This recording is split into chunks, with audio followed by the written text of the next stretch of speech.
Adrian Griffin Sr. is gone. Despite being 30-13, second in the East, the Milwaukee Bucks have decided to part with, a guy who I think really brought a young spunk to this team, really brought, a lot of youthfulness to the team. And the thing with that is that when you're a veteran team and you're trying to compete for a championship, that's not something you necessarily want. But before we get into it, I think we got to start from the beginning here with the whole hiring process. So I think we all know the story. Bucks get out of the first round from their arch nemesis, the Miami Heat, and there's someone who has to take the blame. And that blame really got deflected towards Coach Mike Budenholzer, resulting in obviously his firing. And when you look at who was out there, the candidates that were available, the one that really sticks out, I think, is Nick Nurse. This is a guy that just came off of being undoubtedly the most successful run for a Raptors coach in NBA history. Obviously culminating in a championship in his rookie year, and outside of that, just constantly being in the upper echelon of the East. And, there's a rumor or things, I don't know if it's true or not, going about how Giannis didn't want Nick Nurse. And I don't know how I could believe that, because Giannis is the type of guy where I feel he wants to be challenged. He wants to be held accountable. He wants to be, the guy in a sense. And when you look at guys like Fred VanVleet, Joel Embiid now, these are guys that, are really, I don't want to say bus drivers, because Fred VanVleet's definitely not that, but even Pascal, you could say he's one of them, because he became the guy after Kawhi left. But there's just guys that, Nick Nurse runs into the ground essentially, and whether that's a good or bad thing, that's his way of going about it. But when we look at Adrian Griffin Sr., shout out to his son, AJ Griffin, who I hope, starts getting some more burn. I think it was just, you want to try something new. You've heard about how good the Nick Nurse foie gras is, but you don't know how good this Adrian Griffin Sr. could be. It's unproven, it's raw, but you never know if you're going to get that diamond in the rough. I mean, we look at Tyronn Lue. He's a guy that took over from David Blatt. And what did he end up doing? He won a fucking championship. And when it comes to Adrian Griffin Sr., I think what it came down to was the fact of he never really was able to grab a hold of this team. He was never really to have a controlling grasp. And that's not necessarily a bad thing if you're a coach, but if you're somebody who's, especially a first timer, you don't necessarily want to be a pushover, but you also don't want to be an asshole. And I think when it came to Adrian Griffin, he pushed more towards the former. And you really saw that in, I think it was the Pacers game. There was the report that leaked that Bobby Portis called him out in front of everyone. That was a very tumultuous locker room after, you're heading into the play-in tournament or the in-season tournament. Still wrapping my head around that term. But you head into that and you get absolutely smoked by Indiana. And then even now, we look at the fact that they're losing or they're winning. They're winning. 30-13 is good for second in the league right now, or third. But you're not beating and dominating the teams you really need to dominate. We're talking about, the San Antonio Spurs, a team that's in the bottom of the West, and you're going wire to wire with them. Even these last two games that I think were ultimately the straw that broke the camel's back, to use like an overused term, those were two like wire to wire games against a team that lost 30 games in a row. So I think what it came down to, and not even forgot to mention, the whole Terry Stotts thing before the season even started. We're just seeing a culmination of things that, is Adrian Griffin Sr. a good coach? I believe so. Is he the right coach for where the Bucks are currently and where they're going to be heading forward? I also don't believe that. I believe that as well. I don't believe he's the guy that is the one that's really going to help get this team over the hump again. And even when you look back to Mike Budenholzer, his job was on the line if they didn't win in 2021. It was pretty, all signs pointed towards championship or bust. And I think this season is very much like that. But, before we get into the man who was hired, Adrian Griffin Sr., kudos to you. You did what you could. It's hard going into your first head coaching gig, having to coach one of the best teams in the league and having all that expectation. But, that makes or breaks a bunch of people. Like I mentioned earlier, Tyronn Lue, you're the 2016 Cavs. You're steamrolling everybody in the East. What happens when you get to the West? When you get to the finals? You're faced against the team that's foregone concluded, as long as they win, is going to go down as the greatest team to ever touch the basketball. And you rose to the occasion and you overcame a 3-1 deficit on top of that. So, there's these high pressure situations that, as a basketball player, considering these guys are both former coaches, you embrace that. You want to rise above that.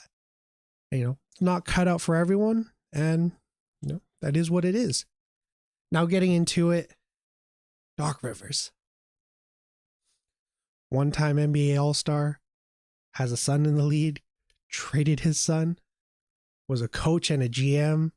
He's had a lot of roles. He's been a part of the NBA for well over more than half his life. We consider the fact that he was a player, and he went to obviously coaching, GMing, and even now he's on commentary. But that is not the case anymore, since he is officially the new coach of the Milwaukee Bucks. Now, as a Bucks fan,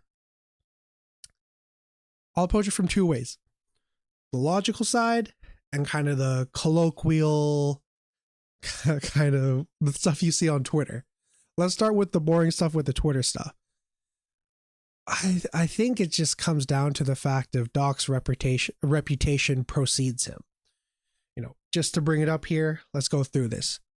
2009, lost in the Eastern Conference semifinals, went up 3-2. 2010, lost in the finals against Kobe, RIP, when you were up 3-2. 2012, lost in the conference finals and you were up 3-2. We all know that's the LeBron and he looks like a demon kind of. That's where that was birthed from. And even in 2010, post a little clip here. You see Phil Jackson absolutely dogging them at that play. Okay, it's definitely done by now. But moving on from the conference finals, 2015, you lost in the Western Conference semifinals when you're up 3-1. Now, obviously, that's when James Harden really started to, turn a leaf and started to become somebody that we thought would be the third greatest shooting guard to ever touch God's green earth. But still, 3-1, you should never lose that. We'll get back to that later. Actually, no, not even. But 2020. Actually, no, what am I saying? We'll get back to it right now. 2020, in the bubble.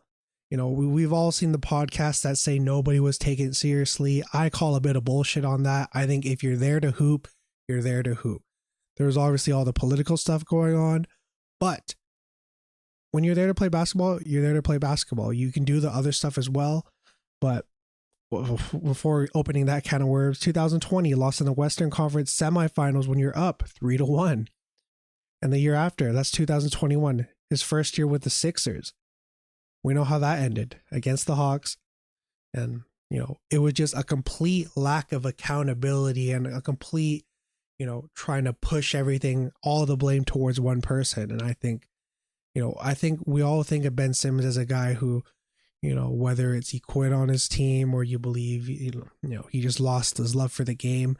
It's hard to really have that when nobody's got your back, especially your own teammates.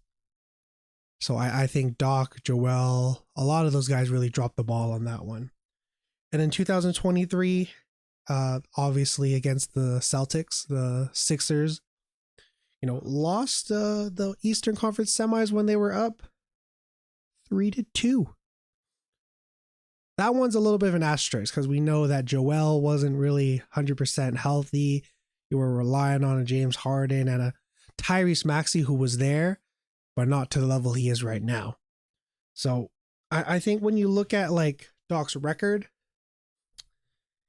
it's just given all the evidence to think that he has a lack of making adjustments. He has a huge tendency to get outcoached a lot of the time. But we also know that Doc Rivers is a motherfucking NBA champion. We all know that because that's something that Celtics fans continue to hold on to until maybe this year, considering how stacked they are. But Doc Rivers is still the man who helped, the Celtics hang banner, 17, I believe? And looking at that squad and looking at the squads he's had after, we would look at that Celtics squad. That's KG, Paul Pierce, Rajon Rondo, Ray Allen, Tony Allen, Big Baby. There's a lot of good vets and just a well-gelled team there. And then we look at the Clippers. Both times, CP3, Blake Griffin, DeAndre Jordan, Matt Barnes, Jamal Crawford. That's a solid-ass team right there. Second time with the Clippers. You have Kawhi, Leonard, and Paul George. Two generational wings that you look at a lot of the kids nowadays. Obviously, everybody's wants to be in that mold of Paul George, the 6'7", 6'9" wing who can handle like a guard, damn near guard 1 through 5. And that's where you also get Kawhi. Kawhi is undoubtedly one of the greatest defenders to ever play this game. And when you look at the rosters they had, always got hampered by injuries. We look at the Western Conference final run, was that the semis? Whatever. The year where Reggie Jackson was killing everybody. You look at that, and you had Kawhi for the first round, and then he tore his meniscus. And then we look to the next year. Well, that was Tyronn Lue. No, I'm getting ahead of myself. And even to the Sixers. It was a similar vein where the regular season was really successful, but when you got to high pressure basketball, when you got to when it really mattered, you couldn't rise to the occasion. However, in comparing those rosters and looking at the personnel and how everything went, I think this is Doc's best situation ever since that 2009 Celtics team. Let me say that again. This is Doc Rivers' best roster ever since the last time he won a championship in 2009. This Bucks team, I don't think it's a lack of there is a lack of personnel, but with the personnel you have, there's no way you should be in the bottom of the tier when it comes to defense. And that's been the really crazy thing about this season. We know that the Bucks have been one of the best offenses in the league. I think a lot of that goes to how Malik Beasley is shooting at a very high percentage. But the defense has been awful. When we come to the guards, it seems like every game, if you're a gambling man, you always take the over on the opposing team's points for the guard. And a lot of that comes to the fact that Malik Beasley was supposed to be this, get down in his stance 3-and-D wing, and he's nothing like that. Same thing with Lillard. What you've gained in an absolute offensive juggernaut in Damian Lillard, you're losing probably 2 times, if not more than that, when you lose a generational defender like Drew Holiday. The personnel is it's just out of whack. But when you look at the fact you have a generational defender in Giannis, I know I've been using that word a little loosely, but Giannis is definitely that. A guy who can, I think, effectively guard 1 through 5. A guy who's the greatest help defender in the league right now. In tandem with a guy like Brook Lopez, it should be decent. Now, a lot of the success of that defense, and when it comes to the Bucks playing drop coverage, which has always been their bread and butter, was because you had a point of attack defender like a Drew Holiday or an Eric Bledsoe, or even Chris Middleton at times when, the knees were still good. Now they don't have that. And when I look at what Doc Rivers can do for this team, I think it's just going to bring, a steady hand. Because the Bucks by themselves, they have what it takes to get it done, I believe.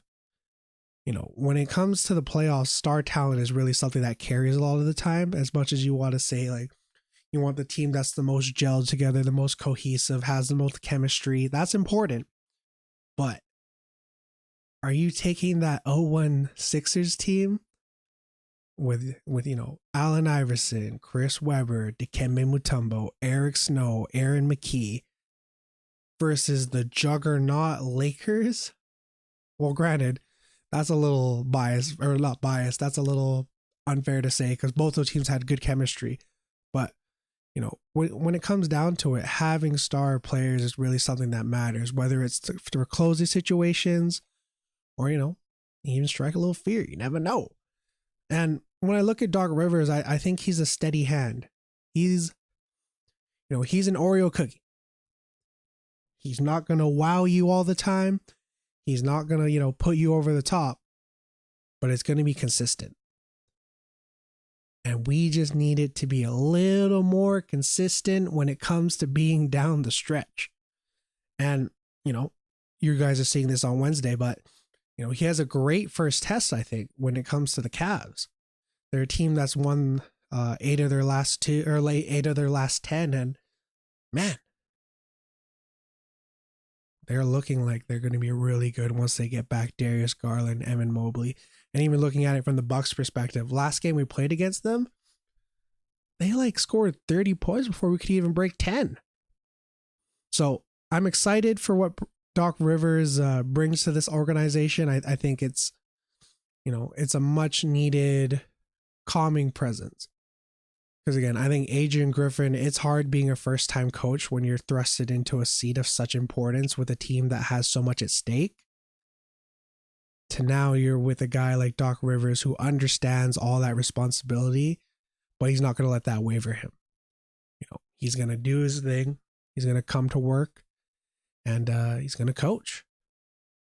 And, you know, I hope the guys really, you know, buy into it because, you know, I think that's the main thing here. When it comes to transitioning from one system to a whole new one mid-season, buying in is the most important thing.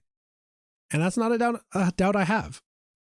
You got a whole bunch of vets, Pat Connaughton, Bobby Portis, Jay Crowder, even Campaign at times can, you know, be solid. And that's even before we get to the starting five. You know, Malik Beasley's been in the league for a while. You know, Dame, what am I going to say? Dame, Chris, Giannis, and Brooke all damn near have like 50 years of experience combined together. I'll calculate that here maybe. And I think they just have what it takes to get it done. And that's me being an optimistic Bucks fan for sure. And yeah, will I be surprised if they choke? No. I think that's something that you always got to take into account when you're a Doc Rivers team. So for me, it's not about getting games 1 to 3, but it's about getting that last 4, you know? Either way, though, it's something new that I'm excited to observe how it occurs throughout the league from here into the playoffs. And, you know, we'll see how it goes. Either Doc Rivers breaks the curse or, you know, the Bucks get added onto this list that I compiled for this video. But either way, I'll see y'all next time.